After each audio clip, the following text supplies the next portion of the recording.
Hello, welcome to episode 44 of the Epic Film Challenge 2, 1001 Movies You Must See Before You Die, 1988's Alice, directed by Jan Švankmajer. I'm going to go with that pronunciation. And this film is listed in the book, 1001 Movies You Must See Before You Die, as an animated film. It kind of is, it kind of isn't. The film stars a lone, live-action actor, a young girl who plays Alice, maybe. And she kind of goes, it's basically Alice in Wonderland. It's a take on the Lewis Carroll tale, Alice in Wonderland. And for the most part of the film, well, yeah, pretty much the entirety, I'd say like 90-95% of the film, is stop-motion animation within a real-life set and house with this live-action performer, this young girl. Although a few certain scenes, as you've seen in many different iterations of Alice in Wonderland, she eats something or she drinks something and she grows big or she grows small. And when she grows small in the film, this film, she turns into a doll, and that doll becomes stop-motion animation.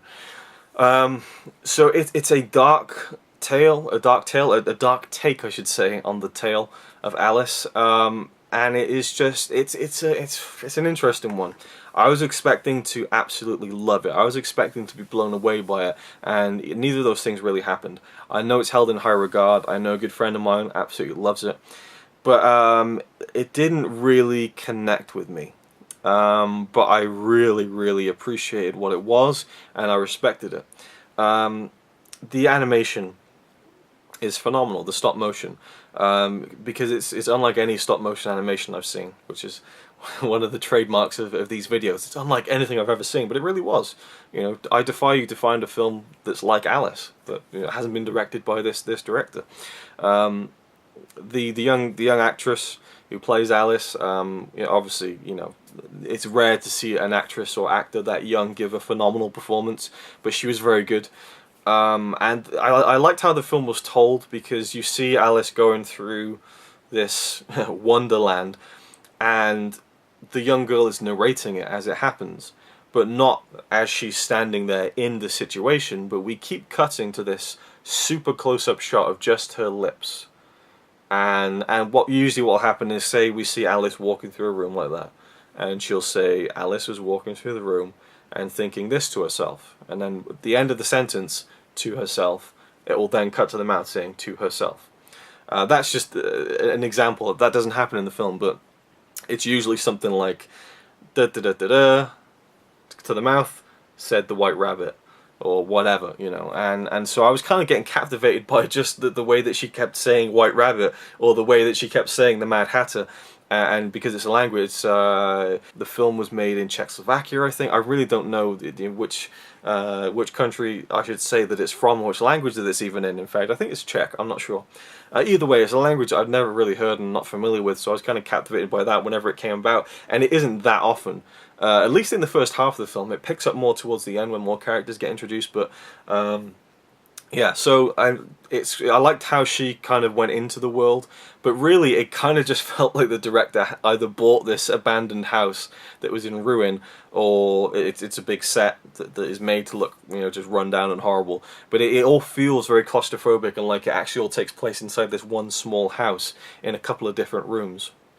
And it has a very uneasy feeling to it because of that. Not just the claustrophobic aspect, but just the dirty, kind of grimy, creepy, vibe that you get from these rooms. And I remember seeing this on TV many years ago. I must have been at least 13 years old when I saw this on, it might have been Channel 4, late at night. And I remember when I came into the film as well, and so when it popped up, I was like, oh, the memory started coming back. But I didn't see the end of it. I obviously didn't see the beginning of it, so it was cool to kind of see this now properly. And I think the film at times looks gorgeous. Like the opening shots, there's a great little scene where she's sat by a river before the film really starts, and I thought that film was, it was filmed beautifully, I thought. And it's filmed in 4:3 as well, or at least it's square, it's not widescreen, and that gives it another added element of claustrophobia, I almost felt. I don't know whether that was done just for the cheapness or whatever, or just the aesthetic choice, but it felt to me, with it not being widescreen, it felt more boxed in. I don't know if that was the intention, and I've only just thought of that now thinking about it, but I want to mention that it wasn't widescreen, and I did take note of that. But I'd never thought about it in that sense, but it makes sense now that I'm saying it as I'm doing this review. Anyway, all these weird characters come up. It's Alice in Wonderland, but like you've never seen it or imagined it could be before. You know, you get the familiar characters, you get the Mad Hatter and the White Rabbit who she's following throughout the whole thing, who is terrifying at times and is like, you know, it's a stuffed bunny, you know, a stuffed rabbit, and its fillings are sawdust, and as he goes along, he keeps pulling the watch to check the time out of his chest, and all this sawdust is piling out, and he's eating his own kind of insides in a way. I mean, it's sawdust, but it's a bit messed up when you think about it. And then there's the Queen of Hearts and all that, and the caterpillar was probably the highlight of the film. The caterpillar was a sock with a pair of dentures in it. Terrifying, really, and loads of little things. You know, just it kind of takes you on a journey. But the thing that I didn't like about it, I guess, was that maybe it was just so hard to connect to. There's no music whatsoever. It's just completely silent, you know, apart from just the creatures scrabbling about, and then Alice's narration. It just has a very unnerving feeling to it. I guess it evokes a strong emotion in that sense, but it was just hard to dig into, and I felt like, even though it's a very short film, hour 25 minutes, something like that, it felt like it went on for 2 hours. I was kind of clock watching. It felt like it was beleaguering its special qualities almost.